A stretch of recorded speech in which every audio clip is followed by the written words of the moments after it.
I sat in the humid silence of the Savannah probate court and watched my brother Benedict explain to a judge why I needed to be locked away. He used words like unstable and danger to herself, with the same clinical precision he used in his plastic surgery practice. Behind him, my parents wept into silk handkerchiefs, performing the role of heartbroken aristocrats to perfection. I did not scream. I did not object. I simply touched the small, cold recorder hidden in my pocket and remembered the text Benedict sent me hours ago. We are doing this because we love you. That was the moment I knew. Love wasn't their motivation. It was their alibi. Before I tell you exactly how my brother destroyed himself in the next 10 minutes, drop a comment and let me know where you are listening from. I want to know who is on the side of the truth. To understand why I sat silent in that courtroom, letting them paint me as a madwoman, you have to go back 3 months to the reading of my grandfather's will. That was the day the polite veneer of the Vance family finally cracked, revealing the rot underneath. We were gathered in the library of the main estate, a room that smelled of old leather and generational secrets. My grandfather, a man who had spent his life collecting beauty to balance out the ugliness of his kin, had left a testament that shocked everyone but me. He left the entire Savannah estate, valued at $15 million, and his private art collection solely to me, to Octavia. The quiet one.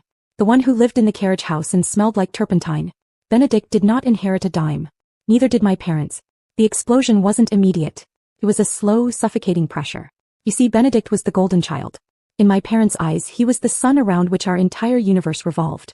He was the brilliant plastic surgeon, the charmer, the legacy. I was just the orbit, existing only to reflect his light or absorb his darkness. But grandfather saw the truth. He knew Benedict wasn't a success. He was a black hole. He knew about the gambling debts Benedict tried to pass off as bad investment luck. He knew that if he left the estate to Benedict, it would be liquidated within a week to pay off bookies in Atlantic City. When the lawyer left, the performance began. My mother, Genevieve, dried her eyes instantly. She looked at me not with pride but with a terrifying intensity. She told me that Benedict was in trouble. She said he owed people money, dangerous people, and that we had to sell the estate immediately to save him. She called it saving the family name. I looked at them sitting there on the velvet sofas, and I finally saw the invisible chain that had bound me my entire life. It is a strange and painful thing to realize you were never really a daughter. You were a utility. I was the scapegoat, the vessel they poured their shame into so they could remain pristine. When Benedict failed a test, it was because I distracted him. When he crashed his car, it was because I upset him. I was the designated loser in a game rigged for him to win. They needed me to be weak so he could appear strong. They needed me to be invisible so he could shine. But grandfather had handed me the keys to the kingdom, and for the first time in my life I refused to hand them over. I told them no. I told them I wasn't selling the estate to cover a gambling debt. I told them I was turning the main house into a sanctuary for women recovering from financial and emotional abuse, a place where they could heal through art. The silence that followed that declaration was absolute. I watched my father's face turn a shade of purple I had never seen before. Benedict laughed, a cold, sharp sound. He looked at me with pure hatred and said, "You would put strangers in our ancestral home before you would help your own flesh and blood?" I looked him in the eye and said, "Yes. Because those strangers deserve a safe harbor. You deserve a consequence." That was the moment the war started. I didn't know it then, but by refusing to play my role, by refusing to be the obedient scapegoat who sets herself on fire to keep the golden child warm, I had become something far worse in their eyes. I had become the enemy. And as I walked out of the library that day, leaving them to their panic and their rage, I knew they wouldn't just let me keep the house. They would come for me. I just didn't realize how dirty they were willing to fight until I found the knife in my studio. 3 days later, I walked into my studio, the converted carriage house that had been my sanctuary since I was 18. The air usually smelled of linseed oil and cedar, a scent that grounded me. But that afternoon it smelled of something sharp and metallic, like wet iron. I saw the easel first. It was overturned. And then I saw the canvas. It was the portrait of my grandfather I had been restoring for 6 months. It wasn't just damaged, it was executed. The canvas had been slashed repeatedly from top to bottom, the fabric hanging in ribbons like flayed skin.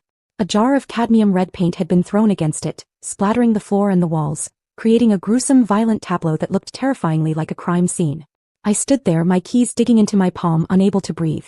This wasn't just vandalism. This was a message. This was a promise. "Oh, Octavia," a voice said from the shadows. "Look what you've done." Benedict stepped out from the corner of the room. He was wearing his white lab coat, impeccable as always, his face arranged in a mask of tragic concern. But his eyes were dead.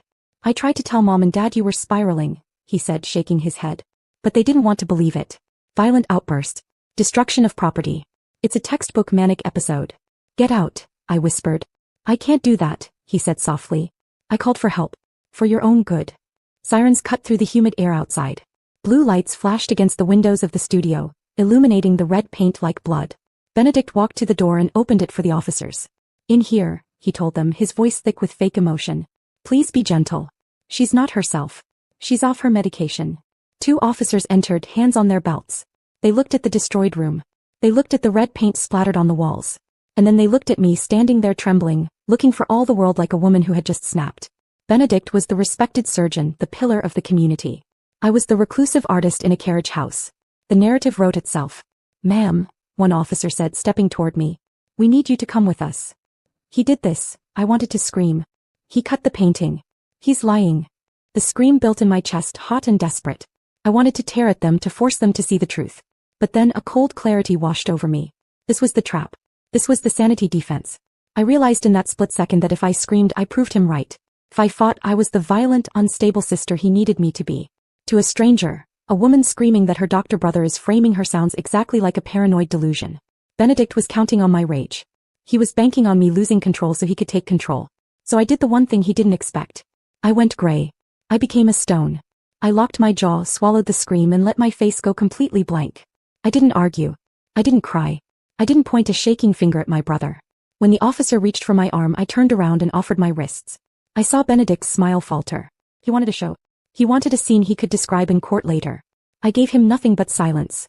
They put me in the back of the cruiser. I watched through the wire mesh as Benedict stood in the driveway, looking disappointed. He picked up his phone, probably to call our parents and tell them the tragic news that their daughter had finally broken. The next 72 hours were a study in endurance.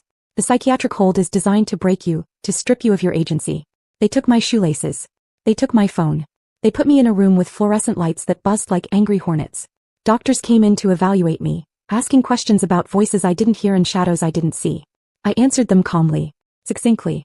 I ate the terrible food. I sat on the cot and meditated. I treated the cell not as a cage but as a waiting room. Because I knew something Benedict didn't. I knew that silence wasn't surrender. It was strategy. Every hour I spent in that room without cracking was another crack in his story. Kaylin got me out. It took her less than 6 hours after the 72-hour hold expired. She walked into the evaluation center armed with my medical records, which showed 0 history of psychosis, and a threat to sue the hospital for unlawful detainment if they held me a minute longer without a court order. The doctors, finding me frighteningly sane, released me. When I walked out into the sunlight, I expected another attack. I expected legal papers, a restraining order, something loud. Instead, I found my parents waiting on my front porch.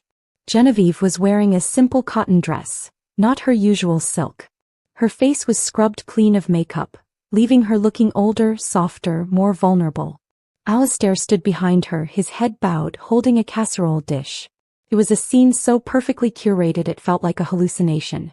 Octavia, my mother whispered when she saw me. She rushed forward and fell to her knees right there on the gravel path. I didn't know, she sobbed, clutching my hand. We didn't know he went that far. We thought he was just worried about you. When we found out, he called the police. When we saw the studio. She looked up at me, tears streaming down her face. He lied to us, Octavia. Benedict told us you were off your meds. He told us you were threatening suicide. We were terrified. My father stepped forward. We're so sorry, he said, his voice thick. We've been blind. We let him manipulate us because we wanted to believe he was successful. But we see it now. We see what he is. I looked at them. I looked at the casserole dish. I looked at my mother's tear-stained face. A part of me, the part of me that was 5 years old and just wanted to be held, wanted to believe them. I wanted to believe that the spell had finally broken, that my brother's cruelty had gone too far even for them. We want to make it right, Genevieve pleaded. Please. Come to dinner on Sunday. Just us. We're going to tell Benedict he's out. We're cutting him off. We're removing him from the family trust. We want you there to see it. We want to start over. Sunday, I repeated. Yes. A reconciliation dinner. Please, Octavia. Give us a chance to be the parents you deserve. I looked at the house looming behind them. It was a beautiful trap. But traps only work if you don't know they're there. Okay, I said slowly. I'll come. My mother wept with relief. He hugged my legs. My father nodded, looking relieved. They left promising my favorite roast lamb, promising a new beginning. As their car pulled away, I felt a cold chill settle in my bones. They were good. They were very good. The performance was flawless. The remorse felt real. But they had forgotten one thing. I was an artist. I spent my life looking at layers, I knew how to spot a forgery. The tears were real, but the timing was too perfect. Benedict was their investment. He was their retirement plan, their social standing. They wouldn't cut him off because he got a little rough with me. They would only cut him off if he cost them money. And right now I was the one costing them money. I walked into my studio and picked up a small velvet box from my desk. Inside was a vintage diamond brooch, an heirloom I'd bought at an estate sale years ago. But I hadn't bought it for the diamonds. I had modified it. Behind the center stone was a high-definition lens. Inside the filigree setting was a microphone sensitive enough to pick up a whisper from across a room. If they wanted a dinner, I would give them a dinner. But I wasn't going as a guest. I was going as a witness. The main dining room of the Vance estate was a masterpiece of Southern Gothic oppression. Dark wood paneling swallowed the light from the crystal chandelier. The table was set with heavy silver and fine china, a display of wealth that felt more like a fortress than a home. Benedict was there. Of course he was. Benedict sat in his usual place, calm and unrepentant, while my parents played gracious hosts. The tears and threats to cut him off had vanished the moment I arrived. This was no reconciliation. It was a setup. When my father poured the wine, I caught the scent immediately. Sweet, nutty almond. Not Bordeaux. Sedative. They weren't trying to fix things. They were trying to erase me. I pretended to drink, coughing and spitting the wine into my napkin, then waited. Minutes later I slurred my words and let my body go slack. They whispered openly, about the dose, the notary waiting, the plan to force me to sign power of attorney and declare me mentally unfit. Inside I was fully conscious. The camera on my chest recorded everything. In court the next day Benedict testified flawlessly, painting me as unstable. My parents supported him with practiced grief. The judge was moments from granting the conservatorship when my lawyer submitted one final exhibit. The video played. Their voices filled the courtroom. The confession, the poisoning, the plan. Benedict panicked, shouting deep fake, until a second video appeared. Him days earlier destroying my grandfather's painting to frame me. That act triggered the clause he forgot about. By damaging the art he forfeited his entire inheritance. The judge ordered all three arrested. 6 months later the estate reopened as an art sanctuary. I kept the ruined portrait exactly as it was, not as damage but as proof of survival.